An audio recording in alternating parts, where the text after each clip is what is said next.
WillNisley.com. Will Nisley.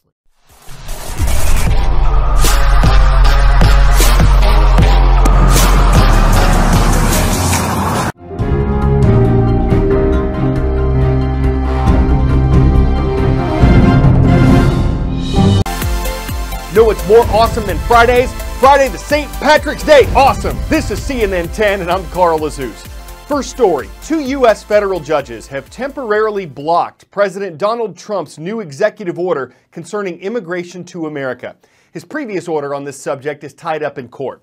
The new one would have kept all refugees from entering the U.S. for 120 days and put a 90-day suspension on all people coming from Iran, Libya, Somalia, Sudan, Syria, and Yemen.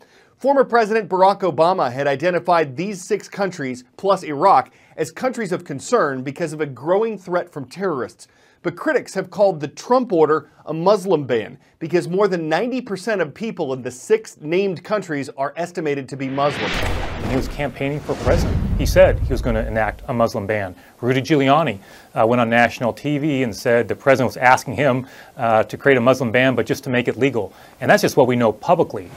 The Justice Department says the order is in the president's legal authority to protect America's security. And the White House has said it's not a Muslim ban because hundreds of millions of Muslims globally are not suspended from coming to America. An unprecedented judicial overreach. We're going to fight this terrible ruling. We're going to take our case as far as it needs to go, including all the way up to the Supreme Court.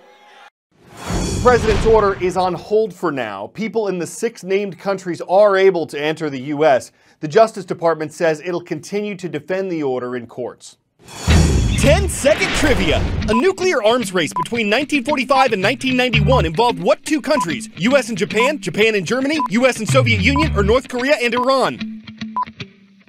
The Cold War between the U.S. and the Soviet Union catalyzed a historic nuclear arms race.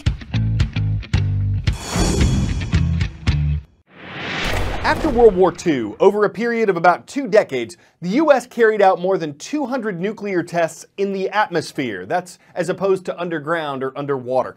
These were filmed by high-speed cameras. They were classified, they were stored away, and the historic films were starting to decompose when the Lawrence Livermore National Laboratory, which was taking care of the films, digitized them and uploaded them to YouTube. Physicists say the newly declassified footage has helped them better understand nuclear explosions. In fact, modern ways of analyzing the films are giving more accurate readings than the methods used decades ago. One scientist involved in the project hopes that seeing the sheer energy and destruction of the blasts will make people reluctant to use these weapons in the future.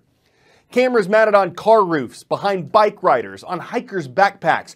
They've all captured street views, giving anyone with a computer a first-person look at a location on a map. They've also captured privacy complaints from around the world.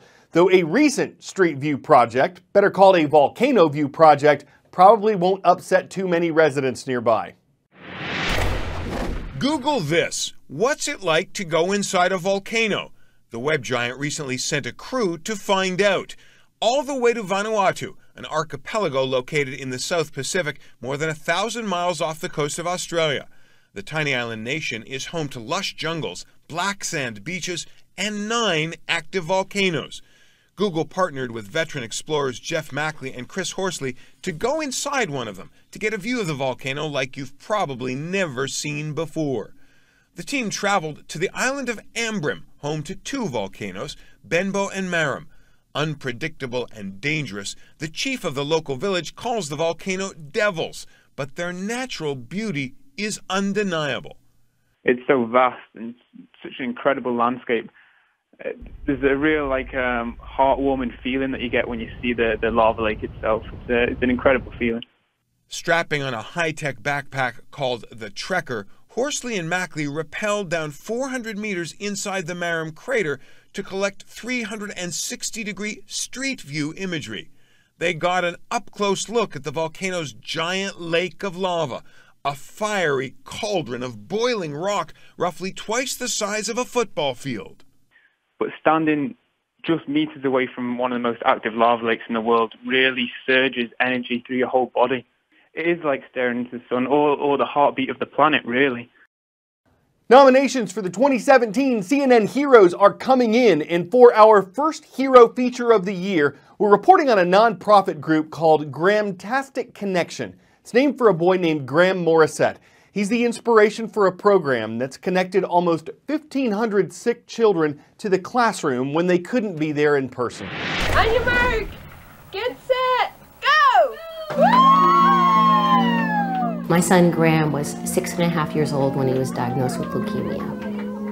Graham had a very special light in his heart. We spent 2 years pretty much in and out of the hospital. When he was sick, the computer definitely helped him stay in contact with his school and friends. Graham passed away 2 years after he was diagnosed. I really wanted to make a difference with the families and the children that I had met in the hospital.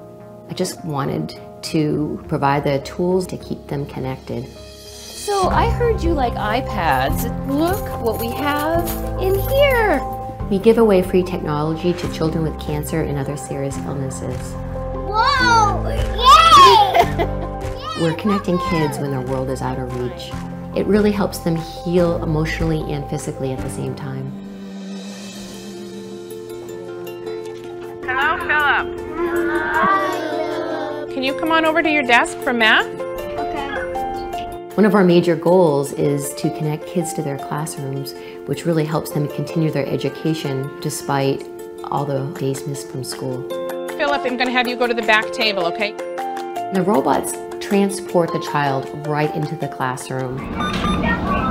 Philip's got to have a bone marrow transplant.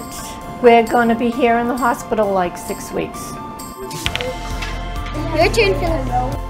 I am just thrilled that he can go to school and feel like the other kids. Last week I went to Boston. They can walk up and down the halls. They can go to lunch with their friends. Hi, Philip. Thanks to that robot, he's not going to miss out on anything. What's your favorite part about the Philbot? My favorite part about the Philbot is that I get to see everyone in the school. When you lose your child, the love doesn't go away and has to find a place. I'm lucky I found a place to put that love. Bye, everyone. Bye, Philip. The joy that they have fills my heart back up.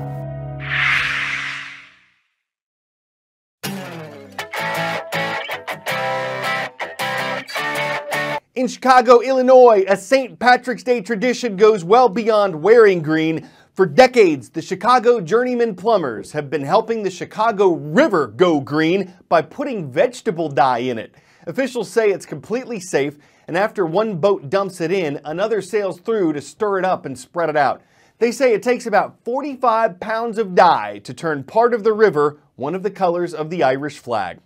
It's also the color of nature, the color of envy, the color of money. So if it's in someone's nature to envy the color of money, you could say this river's to die for. A charming thing about Chicago on St. Patrick's Day, a river runs through it, and you have to agree that the egregious color would keep anyone from turning blue. I'm Carl Azus.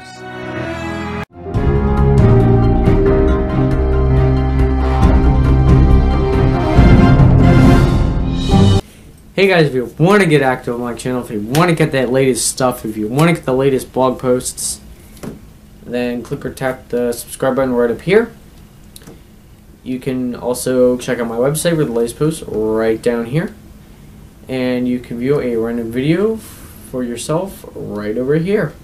Also, I encourage you guys to check out the description down below.